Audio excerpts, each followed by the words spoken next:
অথবা ই-কমার্সের ব্যবস্থাপনা বর্তমানে সপরিবারে ব্যবস্থাপনা পরিচালক সপরিবারে আমেরিকায় পড়াশোনা করেছেন। এই পরিকল্পনা মামলায় জড়িত অন্যতম মাস্টারমাইন্ড জসিমউদ্দিন চিশতী সহ ডক্টর এম আলী, সিরাজুল ইসলাম রানা ও অন্যান্যদের বিরুদ্ধে 116 কোটি টাকা মানি লন্ডারিং মামলা চলমান রয়েছে। এই মামলা বর্তমানে সিআইডিতে তদন্তাধীন।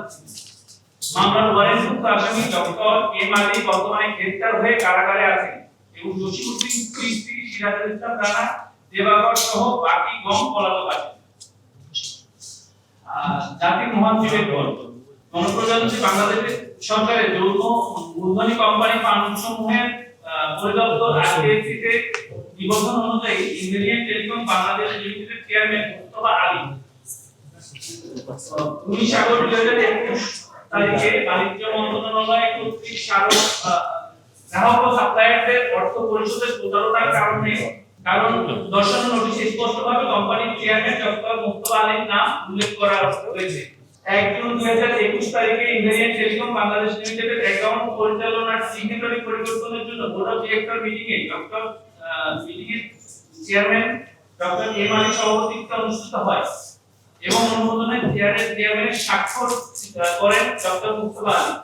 11 মার্চ 2021 তারিখে ঢাকা শপিং.com এর ব্যানারে ই-কমার্সের বর্তমান ও ভবিষ্যৎ শীর্ষক গোল টেবিল বৈঠকে ডক্টর এম আলীর সভাপতিত্বে অনুষ্ঠিত হয়, যাতে প্রমাণিত হয় ডক্টর এম আলী সাংঘাতিকভাবে এই কোম্পানির চেয়ারম্যান এবং সে বারবার বলে আমি এই কোম্পানির চেয়ারম্যান না, আপনাদের এই টাকার আমাদের কোনো দায়ভার নাই। কিন্তু আমরা যখন ব্যবসা শুরু করেছি আমরা কিন্তু ডক্টর মুস্তাফা আলী সুনাম এবং তার সুখ্যাতি দেখেই ব্যবসা শুরু করেছিলাম, কিন্তু আমরা যখন প্রতারিত হয়েছি তখন ডক্টর এম আলী আমাদেরকে বারবার করার চেষ্টা করেছে এবং বলেছে আমরা আমার ঢাকা শপিং এর সাথে সম্পৃক্ততা নেই। আপনারা যদি একটু ভাবে একটা ছবি দেখেন, আমরা একটা ছোট ছবি টানিয়ে রেখেছি, এই ছবিটা আপনাদের প্রজেক্ট করতে অ্যাটাচমেন্টে দেওয়া আছে। এই ছবিটাতে স্পষ্ট দেখা যাচ্ছে তিনি একটা সভা পরিচালনা করছেন, যেখানে ঢাকা শপিং এর ব্যানারে তিনি সভাপতিত্ব করছেন। তাতে প্রমাণিত হয় তিনি এই কোম্পানির ম্যানেজিং চেয়ারম্যান, কিন্তু তিনি স্কিপ করার চেষ্টা করছেন। আপনাদের কাছে আমাদের কি চাওয়া পাওয়া এই সংবাদ সম্মেলন থেকে? উনি এখন যেহেতু গ্রেফতার আছেন, মহামান্য হাইকোর্ট ডিভিশন আমাদের ন্যায্য পাওনা টাকা ফেরত পেতে ডক্টর এম আলীর বিষয়ে উপযুক্ত রায় সিদ্ধান্ত গ্রহণ করবেন বলে আমরা আশা করছি। ঢাকা.শপিং.com limited chairman doctor M Ali প্রতিষ্ঠান পরিচালনায় সুদৃঢ় পদক্ষেপ গ্রহণ করে ব্যবসায়ী এবং কাস্টমারদের পাওনাকৃত অর্থ ফেরত দান করবেন, গ্রাহকদের পণ্য সরবরাহ করার প্রয়োজনীয় সকল পদক্ষেপ গ্রহণ করবে। বর্তমান সরকার কোম্পানি ব্যবস্থাপনা পরিচালক ডক্টর জসিমউদ্দিন চিশতীকে আমেরিকা থেকে ফেরত এনে আমাদের টাকা ফেরত দেওয়ার ব্যবস্থা করবে। আজকের এই সাংবাদিক সম্মেলনে আপনারা যারা উপস্থিত হয়েছেন সবাইকে আন্তরিকভাবে ধন্যবাদ জানাচ্ছি। এই সাথে আপনাদের কাছে আরো কিছু আবেদন জানাচ্ছি, আমরা যাতে এই আমাদের 400 কোটি টাকা প্রতারণার টাকা ফেরত পাই, এটার জন্য আপনারা আমাদেরকে একটু সহানুভূতিশীল দৃষ্টিতে দেখে আমরা কি রকম দুর্বিষহ দিন কাটাচ্ছি।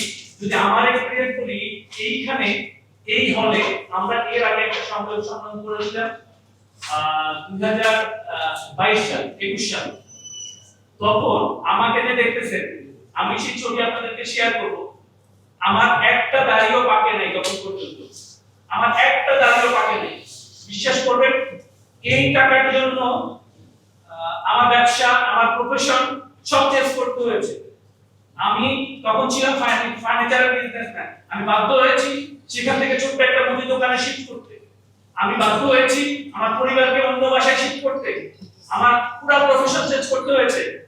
এই প্রতারকদের কারণে এরকম হাজার হাজার তরুণ নিঃস্ব, আমি তরুণ থেকে বৃদ্ধ হয়ে গেছি, কিন্তু তাদের প্রতারণার টাকা উদ্ধার করতে পারিনি।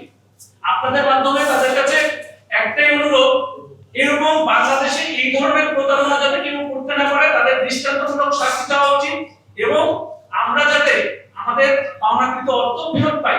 তাদের বাংলাদেশে যে পরিমাণ অ্যাসেট আছে, যে পরিমাণ সুনাম আছে, সম্পদ আছে, সেটা দিয়ে আমাদের পাওনা অনায়াসে তারা চাইলেই যে কোনো সময় পরিশোধ করতে পারে।